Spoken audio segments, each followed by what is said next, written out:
પ્રાકૃતિક ખેતી યુટ્યુબ ચેનલમાં આપનું હાર્દિક સ્વાગત છે. આ પ્રાકૃતિક ખેતી યુટ્યુબ ચેનલથી અમે જુદા જુદા ખેડૂતોને મુલાકાત કરીએ છીએ. એવા ખેડૂતોને મળીએ છીએ કે જે પોતાની કોઠાસૂઝથી ખેતીમાં નવી ટેકનોલોજી કે કોઈ પણ નવી રોગજીવાત માટે દેશી દવાઓ બનાવી હોય એવા ખેડૂતોને મળી અને એની પાસેથી જાણકારી મેળવી બીજા ખેડૂતો સુધી પહોંચાડીએ છીએ. તેની સાથે સમાજસેવક હોય કે જેને ખેડૂતની ચિંતા છે તેવા સમાજસેવકોને મળીએ છીએ અને પોતાને જે સમાજસેવક છે તેને ખેડૂતો માટે જે કાર્ય કર્યા છે એવા સમાજસેવકોને મળી અને એના પોતાના વિચારો બીજા ખેડૂતો સુધી પહોંચે એવો પ્રયાસ કરીએ છીએ. તો આજે આપણે એક એવા સમાજસેવકને મળવું છે કે જે અત્યારે 85 વર્ષની ઉંમરે પણ તેને ખેડૂતોની ચિંતા છે અને પોતે અત્યારે નિવૃત્ત જિલ્લા ખેતીવાડી અધિકારી તથા ઇન્ચાર્જ ડેપ્યુટી ડાયરેક્ટર એગ્રીકલ્ચરમાં હતા. ક્લાસ 1 ઓફિસર હતા અને ખૂબ ભાવથી તેને સેવા બજાવી છે. અત્યારે પોતે નિવૃત્ત છે છતાં તેને ખેડૂતોની ચિંતા છે. એના માટે તેને ખેડૂતો પ્રાકૃતિક ખેતી તરફ વળે એવા હેતુથી 2 ગ્રંથની રચના કરી છે. એમાં એક ગ્રંથ 456 પાનાનો પ્રાકૃતિક ખેતીનો ભોમિયો એક એ ગ્રંથ છે અને બીજો પ્રાકૃતિક ખેતીનું જ્ઞાન વિજ્ઞાન ને સંજ્ઞાન એનું કાર્ય અત્યારે લખવાનું પૂરું થયું છે, ટાઈપિંગમાં છે. એવા 2 ગ્રંથ એને રચ્યા છે જે ખેડૂતો માટે ખૂબ લાભકારી છે. તો આજે આપણે ઢઢાણિયા સાહેબની મુલાકાત લેશું અને પોતાના વિચારો આપણને રજૂ કરશે જેથી બીજા ખેડૂતોને પ્રોત્સાહન મળશે. તો ઢઢાણિયા સાહેબ, તમારા મતે પ્રાકૃતિક ખેતી શા માટે આવશ્યક છે?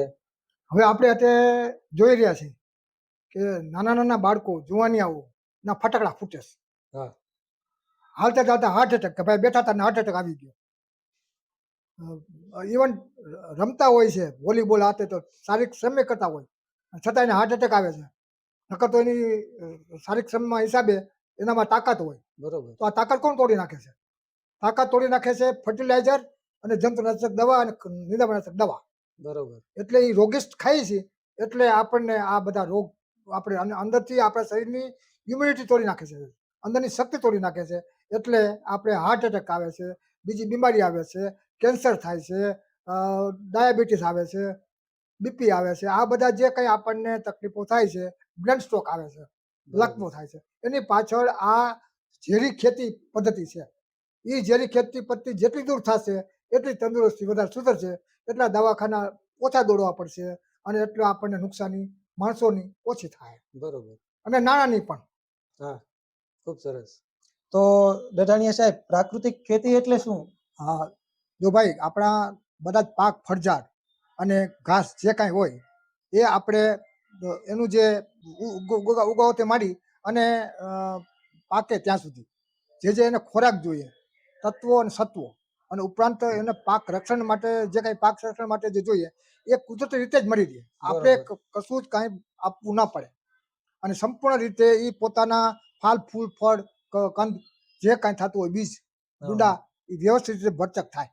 બરોબર. અને એ પ્રાકૃતિક રીતે જ. અને આ બધી વસ્તુઓ પ્રકૃતિની અંદર જે હોય છે એમાંથી દોહન કરવાનું હોય.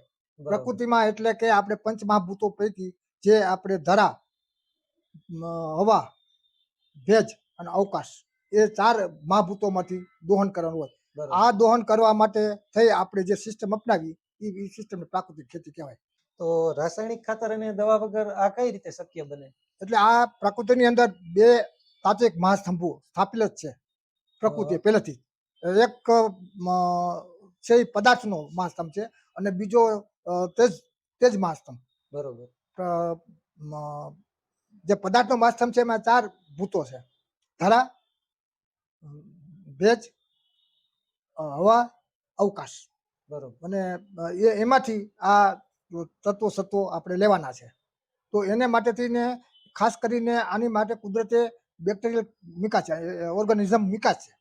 પણ આ ઓર્ગેનિઝમ આપણે આપણા દેશી ગાયના ગોબર ગૌમૂત્ર મિકા છે. બરોબર. એટલે આપણે ગાય આધારિત પ્રાકૃતિક ખેતી આપણે કરવી પડે અને એ જે ઓર્ગેનિઝમ આપણી જમીનમાં જાય એટલે એ પ્રાકૃતિક સાયકલો રચાય. પ્રાકૃતિક સાયકલો રચાય અને આ જે 4 જે મહાભૂતો છે એમાંથી દોહન કરે. બરોબર. દાખલા તરીકે એક અમુક પ્રકારના એવા બેક્ટેરિયા જે આપણા જીવામૃતમાં હોય, સૂકું ઘન જીવામૃત અને પ્રવાહી જીવામૃતમાં, કે જે જમીનમાં જઈ 15 ફૂટ નીચે રહેલા અળસિયાને જાગૃત કરે અને અળસિયું ખાતું ખાતું ઉપર આવે તો જમીનની અંદર જેટલું જે વસ્તુ ખાવાની છે એને ધરામાંથી એક કાર્બન પથ્થર અને સફેદ માટી સિવાયના બાકીનું જે કંઈ આડું હતું એ અળસિયું ખાઈ શકે છે. બરોબર. અને પોતાના શરીરની અંદર ડેઝર્ટ તત્વો છે, યંત્ર હોય છે એનું, એટલે એનાથી ચૂરો કરી અને એ પોતે મણ રૂપે આપણને બહાર ઉપર આપે છે. બરાબર. હવે એ 15 ફૂટમાં જે છે એ બધા તત્વો આપણા પાક માટેના ઉપર આવી ગયા. બરોબર. અને હ્યુમસ આપણું ઉપર બને તો હ્યુમસની અંદર એ સ્થિર થાય. અને હ્યુમસમાં સ્થિર થવા માટે, હ્યુમસ બનાવવા માટે આપણે આપણું જે પ્રોડક્ટ હોય, ઉત્પાદન લીધા પછીનું જે નિપજ નીકળે, નિપજ અને બીજો કચરો બધો આપણે જમીનની અંદર નાખવો પડે. કારણ કે એ બે વસ્તુ કામ કરે. એક તો આનું જીવન એના ઉપર છે, ઓર્ગેનિઝમનું, અળસિયાનું, બીજા કીડાઓ બધાનું. અને ઉપરાંત એ પોતે આની સાયકલ પોતાનું જીવન જીવાય અને એ પોતે એવી સાયકલો રચે કે જેથી કરીને આવે. આપણે સ્પષ્ટ છે કે હવાની અંદર 78.6% યુરિયા છે, એટલે આપણે નાઇટ્રોજન છે. હા, બરોબર. જે આપણે યુરિયા તરીકે લોકો સમજે તો એમાં આપણે નાઇટ્રોજનસ બેક્ટેરિયા જે આપણા જીવામૃતમાં હોય એ પોતે એવી રીતે સ્ટેટસ રચે, એની સાયકલ રચાય એટલે હવામાંથી નાઇટ્રોજન સીધું જમીનમાં આવે. અને આપણે હ્યુમસ જે બનાવ્યું હોય, જેને આપણે જીવન દ્રવ્ય કહીએ, એ જીવન દ્રવ્યમાં સ્થિર થાય. બરાબર છે. ને એના માટે થઈને આપણે મેં હમણાં વાત કરી એ પ્રમાણે આપણું બોતલમાં નાખવું પડે. આ રીતે પોતાનું આવે. બીજો સ્તંભ તેજ પુંજનો છે, એટલે કોસ્મેટિક એનર્જી અને સૂર્ય તેજ, સૂર્યનું તેજ હોય. કોસ્મેટિક એનર્જી એટલે સૂર્ય સિવાય બાકી ચંદ્ર, ગ્રહ, બીજા જે કંઈ આપણને મળતા હોય, બીજા નક્ષત્રો છે, એ પણ આ બધું તેજ પુંજ એ પકવવાનું કામ કરે. આ જે રો મટીરિયલ આવ્યું એ વનસ્પતિ તંતુ મૂળ મારફત પોતાના શરીરમાં લે અને એની સાથે એ પાંદડા સુધી જાય અને પાંદડાની અંદર આ તેજ પુંજ છે એ એને પકવે.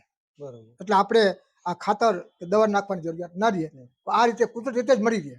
અને એને મેળવવા માટે થઈને આપણે પ્રાકૃતિક ખેતી, ગાયાધારિત પ્રાકૃતિક ખેતી ઉપર જવું પડે. ઓછામાં ઓછા ખર્ચે આ છે. આમાં ઓર્ગેનિઝમ મુખ્ય કામ કરે. એટલે બેક્ટેરિયા જેવા સૂક્ષ્મ છે, પછી અન્નપૂર્ણા ફંગસ છે, એન્ટી નિમેટોડ છે, એ બધા કામ કરે. એ બધું આપણા જીવામૃતમાં છે. એટલે ખાસ કરીને એમાં જીવામૃત વધારે મહત્વનું છે. સૂકું ઘનજીવામૃત, જેને ગોબરધન કહેવાય. કૃષ્ણ એ ગોવર્ધન ઉચકાવ્યું ને, એ ગોવર્ધન યા. એટલે આની સાથે આપણે ઇકોસિસ્ટમ પણ હોવી જરૂરી છે. ઇકોસિસ્ટમ એટલે કે આપણા ખેતર વાડીની આજુબાજુ આતરી વાર વનસ્પતિ, ઝાડવા બધું એ હોવું જોઈએ. ઘાસ ફૂસ બધું જે આપણા બાપ દાદાઓ નિભાવતા હતા. અત્યારે આપણે લગભગ મોટા ભાગે કુવાડા માર્યા છે, આપણા પગ ઉપર કુવાડા માર્યા છે. બરાબર. એને પાછી સજીવ કરવી પડે અને થઈ શકે. એમાં કઈ વસ્તુ નથી. મારી આ પુસ્તિકામાં કે આખી એનું વૈજ્ઞાનિક રીતે એનું મેં ઉલ્લેખ કરેલો છે કે કઈ રીતે કરાય અને ચારે દિશામાં કયા રીતના ઝાડ હોય તો પ્રાકૃતિક રીતે બધું આકર્ષણ થાય. કદાચ ને આપણે માનો કે ઓછો વરસાદ થયો હોય અને જમીનમાં આપણી 2-3 ઇંચથી કદાચ જમીન પૂરી પલળી ન હોય અને વાવેતર થઈ ગયું હોય તો આપણો ઉપજ જે વાવેતર કર્યું હોય એને ઉગવામાં કઈ વાંધો ના આવે. તો દડાણીયા સાહેબ, અત્યારે તો ખેતીમાં રોગ જીવાત માટે અઢળક દવા અને ખાતર વપરાય છે. તો પ્રાકૃતિક ખેતીમાં રોગ જીવાતના પાક રક્ષણ માટે શું પગલાં લઈ શકાય? હકીકતે એ આપણે વાત કરી કે 4 મહાતંબોમાંથી જે 4 ભૂતો છે, એ 4 ભૂતોમાંથી જે આવે એની સાથે સાથે જ પાક જે મૂળ હોય, તંતુ મૂળ હોય, એ જે ખોરાક ચૂસે ત્યારે એની સાથે આપણા જે જીવામૃત આપ્યું હોય, જીવામૃતની અંદર એમાં આવેલું હોય ઓર્ગેનિઝમ્સ, એ ઓર્ગેનિઝમ્સ એના સાથે ચૂસાય અને એના વેનમાં જાય, પાકના અને ફળઝાડ વેનમાં જાય. અને એમાં ખાસ કરીને ઇમ્યુલેટ સિમ્યુલેટ, પછી એન્ટી માઇક્રોબલ, એન્ટી કન્સોર્ટિયમ, અલ્ગીસાઇડ વગેરે સૂક્ષ્મ બેક્ટેરિયલ એમાં આપણા જીવામૃતમાં હોય છે. એ વાહિનીમાં જાય, વનસ્પતિની વાહિનીમાં આપણો પાક હોય કે ફળઝાડ હોય ત્યારે એ પોતે અંદરથી અને બહારથી બંને રીતે એ એનું પ્રોટેક્શન કરે. એટલે જીવાત લાગવા ના દે અને બગાડી દે. એ આંતરિક રીતની છે આ રીતે રચના. તો એ એટલા માટે આપણે સારા પ્રમાણમાં સૂકું જીવામૃત અને પ્રવાહી જીવામૃત આપણે આપવાની સિસ્ટમ છે એ રીતે આપવું પડે. બરાબર. અને સાથે એક બીજી વસ્તુ છે કે અમુક મૂળની અંદર ફૂગ ને બીજા નિમેટોડ ને એવું લાગતું હોય તો એ પણ આ જીવામૃતની અંદર ગાયના ગોબર મારફત આવે છે. એની અંદર પણ એન્ટી નિમેટેડ એન્ટી ફૂગના કુદરતી મૂકેલા જ છે ગાયના ગોબરમાં. એટલા માટે આ ગાય આધારિત પ્રાકૃતિક ખેતી કહે છે. અને એ મૂકેલા છે એટલે એને આપણે આનું મૂળની અંદર રક્ષણ કરે. બરોબર. એક બીજી રીતે પણ રક્ષણ કરે છે કે એક જીવ બીજા જીવ ઉપર જીવે છે. હા. એક જીવ બીજા જીવ ઉપર જીવે જ છે. આખો જગતની અંદર દરેક માટે છે. તો કુદરતે જે નુકસાનકારક જીવો છે એને આ ઇકોસિસ્ટમમાં એને મૂકેલી છે કે બરોબર. એના ઉપર બીજી જીવાત જીવે, એને ઇકોસિસ્ટમમાં છે. તો એ માટે ભક્ષક જે ભક્ષક હોય એને ભક્ષણ કરનારી એટલે કે પ્રિડેશનને કાબૂમાં લેવા માટે પેરાસાઇટ નામની જીવાત હોય છે. કુદરતે એ મુક્ત હોય છે બરોબર. અને એના આધારે એને કંટ્રોલ કરે છે. બરોબર. એટલે આ બે રીતે થયું, એક આંતરિક હા. રીતે થયું, એક બાહ્ય રીતે થયું. બરાબર, આ રીતે થયું. અને મૂળની અંદર એ વાત કરી એ પ્રમાણે મૂળમાં પણ આ રીતે સુકારો હોય કે કઈ બીજી જીવાત હોય કે એ બધી જીવાતો કે નિમેટોડ નડતા હોય તો એને કાબૂમાં રાખે. 100% કાબૂમાં રાખે.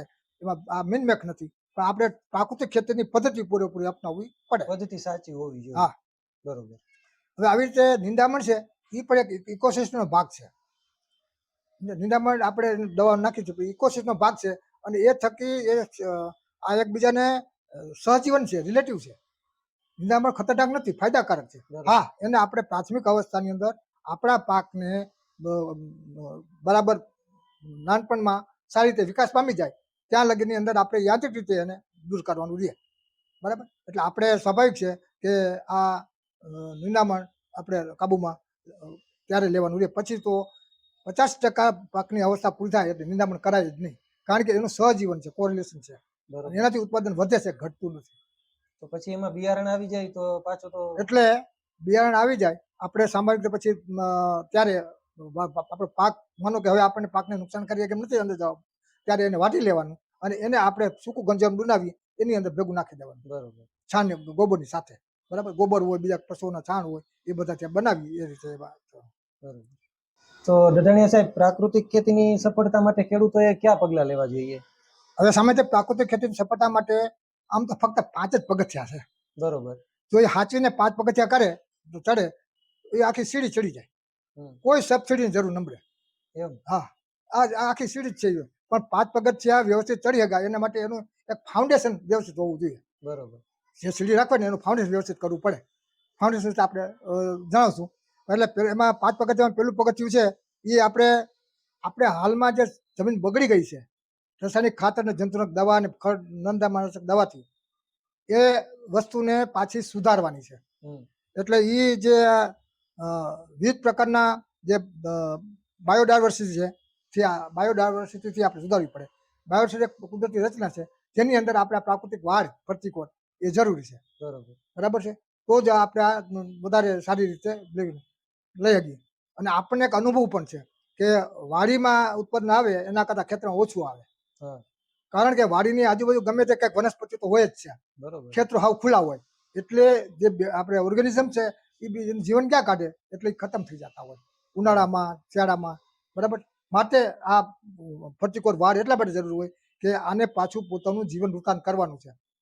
ખેતી આખી જોઈએ ને તો કોઈ પણ બેક્ટેરિયા, ફંગસ, ઉપયોગી ફંગસ હોય જેને આપણે આને મદદ કરે. ઘણી વખત ખોરાક પડ્યો હોય તંતુમૂળથી છેટો તો અન્નપૂર્ણા ફંગસ છે ને એ લાવીને એના મૂળ પાસે મૂકે. બરોબર. આવી બીજી ઉપયોગી ફૂગાઈ હોય એવી રીતે કોઈ એન્ટી ફૂગાઈ હોય તો એ બધાને પાછું જીવન વૃતાંત કરવાનું છે. જીવવું પડે ને, એની પેટીઓ બનાવવી પડે. એટલે કોઈ પછી માનો કે મધમાખી છે, પછી આપણે પક્ષીઓ છે એને પોતાના માળાઓ, પૂડાઓ એ બધું કરવું પડે. તો એ શેમાં ક્યાં કરે? એ આપણી ઇકોસિસ્ટમની એક જરૂરિયાત વાત છે. માટે આપણે એને આમાં આ રીતે ઉપયોગમાં લેવું પડે. બરોબર. એટલે આ પહેલાં તો આપણે જમીન બગડી ગયું છે એને સુધારવાની છે. અને સુધારવા માટે આપણે સૌથી પહેલાં તો આપણે જે ગોતર હોય છે, આપણે પાક લીધા પછીનું જે મટીરિયલ નીકળે એ આપણે જમીનની અંદર નાખવાનું રહીએ. અને એના પછીની બીજી વસ્તુમાં આપણે એના હિસાબે શું થાય કે જે આપણે કઠણ ગોતર હોય, મૂળિયાન, થળિયાન, બરાબર, એની અંદર કાર્બન હોય. બરોબર. એટલે પાછું એ કુદરતી રીતે એની અંદર તાકાત ભરેલી હોય, ઉપરાંત બધો ખોરાક પણ એમાં હોય. તો એમાંથી આપણે જે લભ્ય ઓર્ગેનિક કાર્બન એ બને તો આપણે જમીનમાં આપણે પલોટતા રહેવું પડે. બરોબર. અને હવે તો એવા ઇક્વિપમેન્ટ પણ આવી ગયા, સાધનો પણ આવી ગયા છે કે આપણે કટિંગ કરીને બરોબર અંદર દાખલ થઈ જમીનમાં જતું હોય, પાછું થઈ એટલે એ સહેલું થઈ ગયું છે. અને છતાંય આપણે આ બળાય તો નહીં. અને આપણે બાળો એટલે તો બેક્ટેરિયા મરી જાય, અળસિયા મરી જાય, અને જમીનની અંદર બધું કાર્બન છે એ બળી જાય. બરોબર. બરાબર. એટલે આ પેલું પગથિયું થયું. બરોબર. હવે બીજા પગથિયાની વાત કરીએ તો સૂકું ગંજીયામૃત અને પ્રવાહી જીવામૃત. સૂકું ગંજીયામૃત આપણે બનાવવાનું રહે એ આપણા ગોબર હોય અને આપણે દાબો જે નીકળતો હોય, જેટલા દિવસે નીકળતા હોય તે, પછી એમાં ગાય બળદના હોય અથવા પછી ભલે આપણે એની અંદર ભેંસના હોય, એક જર્સી કે હોર્સિન ગાય જે છે, પરદેશી ગાય છે, એનું ના આવવું જોઈએ. એ સિવાય ગમે તે પશુનું હાલે, પણ સામાન્ય રીતે ગાયનું ગોબર છે એ 60% હોય તો સારું બીજા કરતાં. બરાબર. અને કદાચ માનો કે ન થઈ શકે તો આપણે ખેતરમાં નાખવાનું પ્રમાણ વધારી દેવાનું. બરોબર. એટલે આપણે હું તો શું નાખીએ છીએ, આ મેરોન નાખીએ છીએ, ખાતર નથી નાખતા. હા. કોઈ સમજતા હોય કે આપણે છાણિયું ખાતર નાખીએ કે કમ્પોસ્ટ નાખીએ, એ ખાતર નથી, બેક્ટેરિયાનો ખોરાક છે, બરોબર. બેક્ટેરિયાનું મેરવણ છે. એટલે એ બેક્ટેરિયા જ આ આપણે આખી સાયકલ ચલાવે છે. બરાબર છે. નહીંતર તો પ્રકૃતિમાંથી દોહન એ જ કરાવે હા. સાયકલોમાં, અને છે જ પ્રકૃતિ કરેલી છે. એટલે માટે જંગલની અંદર બધી જ વનસ્પતિ ફાલે ફૂલે છે. બરોબર છે. ત્યાં કોણ આપણે નાખવા જાય છે કોઈ ખાતર કોઈ કે નહીં. પાણી પાવા કે નિંદામણ કરવા કે કંઈ કરવા કે દવા છાંટવા? કોણ કરે છે? એ જ વસ્તુ આપણે ખેતરમાં કરવાની છે.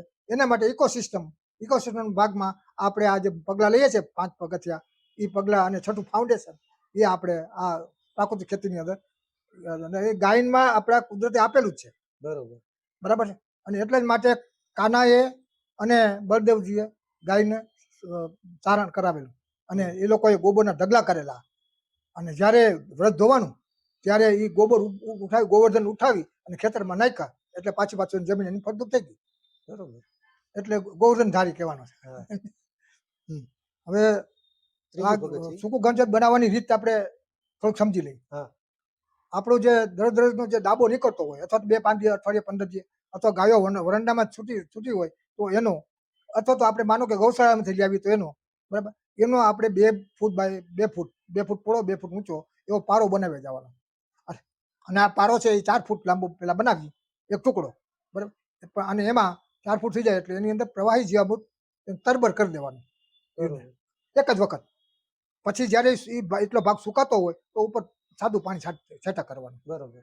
આ 50 દિવસે તૈયાર થઈ જાય. એમાં ભેજ રહેવો જોઈએ. ભેજ રહેવો જોઈએ. બરોબર. અને એને ઉપરથી તાપ ન પડે, લાગે. કારણ કે નહીં તો આપણા ઓર્ગેનિઝમ એટલે બેક્ટેરિયા અને સૂક્ષ્મ બીજા જીવો હોય એ મરી જાય. એટલે આપણે ઉપર છાંયો હોવો જોઈએ. બરોબર. પછી તમે ઝાડ નીચે રાખો તો ભલે, અથવા તો ના હોય તો કંતાનથી છાંયો આપવો પડે. બરોબર. અને આ રીતે 50 દિવસે તૈયાર થાય એટલે એને ખાપી અને આપણે પોળા હોય તે ભાંગી, અને ત્યાર પછી એને એકની જારીમાં, 1 બાય 1 હોય ને એની જારીની અંદર ચારી નાખવાનું. એટલે જે તૈયાર થઈ જશે એ હલકું ફૂલકું એકદમ તૈયાર બદામી કલરનું, આપણે ચાની ભૂકી જેવું અને સુગંધિત મટીરિયલ તૈયાર થઈ જશે. એ આપણું થયું સૂકું ગંજીવન. સૂકું ગંજીવન મેરવણ, બરોબર. ખાતર નહીં. બરાબર. અને એ આપણે 1 વીઘે 1 એકરે 1000 કિલો ચોમાસામાં, અને શિયાળુ પાક લઈએ ત્યારે પણ 500 કિલો, ઉનાળુ અને શિયાળુમાં 500 કિલો એ નાખવાનું. બરોબર. પહેલી વખત. બરાબર. પછી એના ઉપર પ્રવાહી જીવામૃત 1000 લીટર પ્રવાહી જીવામૃત બનાવવાનું. પ્રવાહી જીવામૃત બનાવવાનું લગભગ બધાને ખ્યાલ જ છે. હા. છતાંય 200 લીટર પાણીની અંદર 10 કિલો આપણે ગોબર ગાયનું તાજું છાણ, હા. પોળા નહીં. હમ. જો કદાચ આપણે ગૌશાળામાંથી ખાતર લાવવું પડતું હોય, ગાય ગૌશાળામાંથી આપણે લઈ આવીએ તો એને ભાંગી ભૂકો કરી અને એમાં આપણું પ્રવાહી જીવામૃત નાખી અને થોડોક ટાઈમ એને ઢગલો રાખી, અને પછી એની અંદર બેક્ટેરિયલ કલ્ચર બરાબર અંદર ફિટ થઈ જાય એટલે 25-15 દિવસે કંઈક થઈ જાય, ત્યાર પછી એને પાછું 2 બાય 2 ફૂટના ઓલામાં કરી અને એને પકાવી લેવાનું. બરોબર. અને આ રીતે જ આપણે આગળ જે વાત કરી આપણા દાબાની જેમ, તો એ પ્રમાણે ઓટોમેટિક આને પણ આપણે ખાતર બની જાય, આપણે આ જે મેરવણ બની જાય. આ મેરવણ જ છે, ખાતર નથી. બરાબર. એટલે કદાચ કોઈને એમ થાય કે ભાઈ આ બધું પહોંચી ન વળાય, પણ 1000 કિલો ન થઈ શકે તો જે થાય, અને વધુ થાય તો નાંધો નહીં. બરાબર. બરોબર. પણ પ્રવાહી જીવામૃત છે એ પાછું આપણે ચાલુ પાક ઉપર પાક વખતે એની અંદર આપણે 2 મહિનામાં 3 વખત પિયતમાં આપો, ડ્રિચિંગ કરીને આપો. બરાબર છે. એ આપવાનું તમારે. બરોબર. બરાબર. અને એ શરૂઆતમાં 45 દિવસ પછી, શરૂઆતમાં નહીં, થોડોક સમય જવા દેવાનો પાકને, થોડીક એની વૃદ્ધિ પકડવા દેવાની, પછી આપવાનું. બરોબર. બરાબર? અને એ 100 લીટરથી માંડીને 250 લીટર સુધી રહે. બરોબર. પાકની અવસ્થા મુજબ પાકની વૃદ્ધિ કેવી છે એના ઉપર આધાર રાખીને એ પ્રમાણે દવા દેવાની. બરાબર. અને આપણે એના ઉપર પણ 10 થી 15% કે 20% આ પ્રવાહી જીવામૃત છાંટી શકાય. એ મહિનામાં 3 વખત, 2 મહિનામાં 3 વખત. બરોબર. એટલે કેવી રીતે બનાવવાનું છે ખ્યાલ ને? જો 100 લીટર પાણીની અંદર 10 લીટર જીવામૃત નાખીએ એટલે 10%થી, હા. 5 લીટર નાખીએ તો 5%થી, કુમળો પાક હોય તો ઓછું ઓછું નાખવાનું. અને માનો કે કપાસ જેવો કે એરંડા જેવો હાર્ડ પાક હોય તો વધારે જેમ નાખવું. બરોબર. હવે જે આ જીવામૃત છે એ ફૂલ અવસ્થામાં ના છાંટવાનું છે. હા. પ્રવાહી જીવામૃત ફૂલ અવસ્થામાં છટાવવું નથી. શું કરવા કે ફૂલ નાજુક છે અને આ પ્રવાહી જીવામૃતમાં ઇરિટેશન હોય તો એ ફૂલને અંદરના પોલન હોય ને એને બાળી નાખે. બરોબર. એ ધ્યાનમાં રાખવાનું. એ પીરિયડમાં જવા દેવાનું. બરાબર છે. પગથિયું ત્રીજા પગથિયામાં આપણે બિયારણને પટ આપવાનો છે. હા. બહુ મહત્વનો છે. આમ તો સામે રીતે આ પેલું પગથિયું જ કહેવાય, પણ છતાંય આપણે તો જે વસ્તુ જમીનને સુધારવી છે એટલે આપણે આગલા પગથિયા લીધા. બરોબર. આમાં આપણે બિયારણ, પછી કોઈ કંદ હોય, કોઈ આંખ હોય, કોઈ ટુકડો હોય, કોઈ રોપો હોય, એ દરેકને આ પટ આપવાનું રહે. બરોબર. એ પટ આપવા માટે સામાન્ય રીતે આપણે 24 કલાક સુધી એને તૈયાર કરવામાં લાગે. તો 5 કિલો ગોબર તાજું. આ તાજું ગોબર એટલે સમજવાનું કે 1-2 દિવસનું 3 દિવસનું હોય તો એ તાજું કહેવાય. બરાબર. અને વાસી ગૌમૂત્ર, જેટલું ગૌમૂત્ર વાસી એટલું સારું. બરાબર. એને 5 લીટર 5 લીટર ગોબર. બરાબર. અને 50 ગ્રામ કરી ચૂનો. આને મિક્સ કરી દેવાનું આપણે કોઈ વાસણમાં અથવા તો પેલું પીપમાં.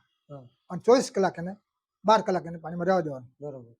સાંજથી સવાર સુધીમાં. અથવા તો આપણે માનો કે વાવેતર ગમે કરવા થતું હોય તો ગમે તે 12 કલાક સામે રીતે એકરૂપ થવું જોઈએ. પછી વાવેતર કરતા જતા પહેલા એની અંદર પટ આપી દેવાનો અને છાયા સૂકવી અને પછી એનું વાવેતર કરવાનું. હવે સામે રોપા કે એ જે કાંઈ હોય તો એને સહેલાઈથી કરવા માટે સૂંડલો હોય અથવા તો ટોપલી હોય તો એની અંદર ગોઠવી, કે કંદમૂળ હોય આપણે કોઈ રાખવાનું હોય તો રોપલી હોય તો એને નાખી અને એમાં જબોડી દેવાનું. એવું લાગે કે આ ઘાટું છે તો આપણે બીજું ગૌમૂત્ર ઉમેરવાનું. આ માત્રા કેટલા દાણા હોય ત્યારે એટલી માત્રા જોઈએ? આપણે 100 કિલો માટે, 100 કિલો વજન માટે આ માત્રા છે. બરોબર. એટલે આધાર શું થાય કે ઉગાવો પાવરફુલ થાય, જન્મતા જોશ આવે. અને આપણે કહેવત છે ને કે જન્મતા જોશ હોય તો ખાંડા ખેલી હવે. તો આ છોડો ઉગતા હોય તો તાકાતવાળો ઉગે એટલે સ્વાભાવિક છે કે એની વૃદ્ધિ સારી થાય, વિકાસ સારો થાય અને ફાલે આમ વિકાસ પામે એટલે કદાચ ઘણી વખત એને કોઈ જીવાતે આવતી હોય ને તો ભાગે છે. એટલે અંદર પાવરફુલ, કારણ કે એના જમીનમાંથી પાછું આપણે તો મૂળિયામાંથી એને આવવાનું જ છે, અંદરના ભાગમાં પ્રવાહી જવાનું જ છે અને એની અંદર એના મેં વાત કરી એ પ્રમાણે ઇમ્યુલેટ સિમ્યુલેટ એને રોકે. બરોબર. તો આ વસ્તુ આપણે સ્વાભાવિક છે કે પાક સંરક્ષણ માટે પણ કામ આવે. તો એ પોતે જે વૃદ્ધિ વિકાસ થાય તો સ્વાભાવિક છે કે એનો વિસ્તાર પણ સારો થાય અને કુમાસ પણ સારી હોય અને એની અંદર ફાલ ફૂલ ફળ સારી રીતે બેસે. અને સારી રીતે ફાલ ફૂલ ફળ બેસે એટલે આપણને ઉત્પાદન સારું મળવાનું છે. બરાબર. હમણાં આપણે એક મુદ્દો મારે તમને બતાવવાનો રહી ગયો, મિશ્ર પાકનો. બરાબર છે. એટલે એ મિશ્ર પાક એટલા માટે કે એક દડી અને દ્વિદળીનું મિશ્ર પાક લેવું જોઈએ. જંગલમાં એ છે. જંગલમાં એક દડી છે એ 1 અને દ્વિદળી 3 તરીકે કુદરતે મૂકેલી છે. આપણા ખેતી પાકની અંદર ચાસની અંદર અથવા તો વટલા ચાસમાં આપણે એક દડી હોય તો દ્વિદળી એક દડી મિશ્ર પાક વાવેતર કરવું જોઈએ. એથી સાયકલો રચાય. બરોબર. અને એના હિસાબે આપણે આપણી જે ઉત્પાદન આવે એ ઉત્પાદન આપણે શુદ્ધ થાય, શુદ્ધ ઉત્પાદન મળે. એટલે આ યોગ્ય પદ્ધતિ અપનાવવામાં આપણે જે 5 પગથિયા અને ફાઉન્ડેશન કર્યું છે એ રીતે કરે એટલે સ્વાભાવિક છે કે એનું ઉત્પાદન છે એકદમ શુદ્ધ, ઝેર વગરનું થાય. અને એને લેબોરેટરી કરાવે એટલે એમાં સંપૂર્ણ રીતે રોગ વગરનું દેખાય. પગથિયું 5મું, વાપસા કન્ડિશન. આપણે વરાપ કહીએ ને, પણ જમીનની અંદરની વરાપને વાપસા કન્ડિશન આપણે સમજવાની. બરાબર. વાપસા કન્ડિશન એટલે કે જે તંતુમૂળ હોય એની આજુબાજુ તંતુમૂળ જે ચૂસવાનું છે એ હવા, ભેજ, આપણા બધા તત્વો અને જે કાંઈ રોગ જીવાત સામે જજુમવાના જે તત્વો છે એને એ તંતુનું મૂળ ચૂસવાનું. તંતુનું મૂળ તો એટલે કેવું હોય, બરાબર, પણ એ હવા વગર એ ભેગું ના થાય. બરોબર. હવા હોય તો જ ચૂસી શકે. હવે આપણે બળતર પાણી આપી, પુષ્કળ પાણી આપીએ તો ત્યાં કણે એ થવાનું નથી. હા, હવા નથી, હવા રહેવાની નથી, બરોબર. તો એ ચૂસી જ ના શકે.